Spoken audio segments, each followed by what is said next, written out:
Should you buy a home in Toronto's overheated housing market today? That's the question I'm going to try to answer. My name is John Pasalis, President at Realosophy Realty. You can catch all my latest writings on Toronto's housing market, movesmartly.com. If you like this video, please hit the like button and subscribe to this channel to stay up to date on all my latest videos. So my last video, I read an email I got from a reader named Christina who asked, should she jump into the market or should she wait? Her max home buying budget was $700,000. And when we looked at all the sales in the GTA in the first quarter this year, and specifically for 3-bedroom family homes, which is what she was looking for, only 3% of all the sales in the GTA are houses that sold for under $700,000. And most of them were a 90-minute commute easily from Toronto and areas like Clarington and Simcoe. So obviously quite the commute. So should Christina be buying a home? Before jumping into Christina's specific question, I think I'm going to try to answer this question more broadly because I have a lot of people emailing with similar questions, obviously whose circumstances are quite different, wondering should they be buying a home today?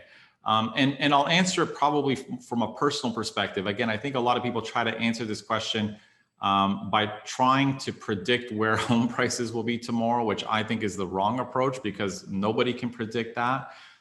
So I'll at least kind of walk you through how I would think about this question if I was considering buying a home today.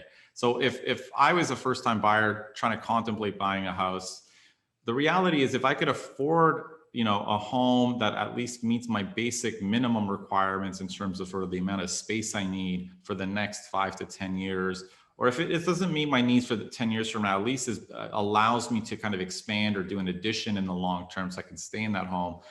And is in a community and neighborhood I want to live in, I would personally sacrifice a lot of things to get into the housing market. I mean, I wouldn't care if the home is a dump. I wouldn't care if it's an ugly house because I could fix that. Wouldn't care if it's on a busy street.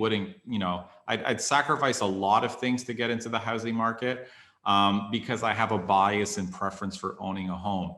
And I'm not saying I would buy because I think it's a perfect time to buy. Obviously, house prices are high. I would probably buy because I don't see any dramatic slowdown in the near term.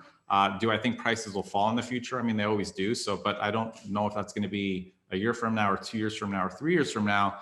And I'm not the type of person who wants to put my life on hold, allowing the housing market to dictate my next moves in my life. So, and the reality is if house prices did fall 2 years from now, personally, I probably wouldn't care that much because, if you're buying a home, your outlook should be 10 years, not 2 years. So what happens in the short term shouldn't really matter. I mean, it wouldn't bother me very much.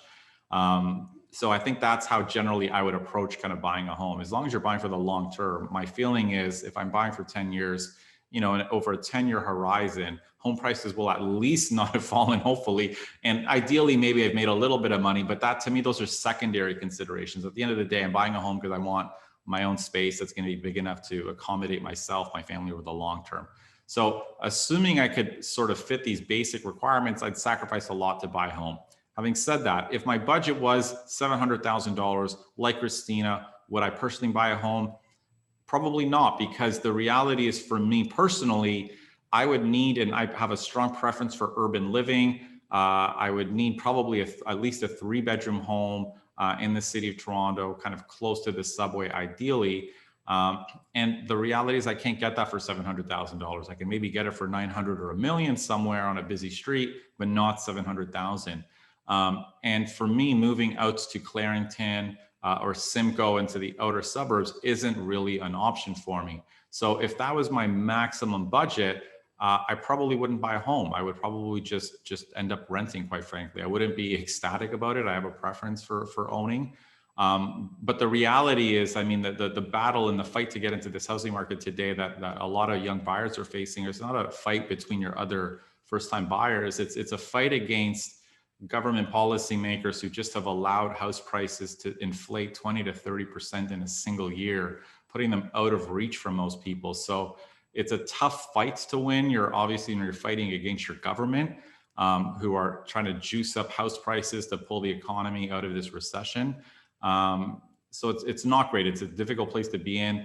But at the end of the day, again, I personally wouldn't be sacrificing on the area I want to live in the home. I would probably just end up sort of renting. So again, so someone like Christina, if moving out to Clarington or Simcoe is something that suits her lifestyle and she'd be comfortable with, again, I probably would buy.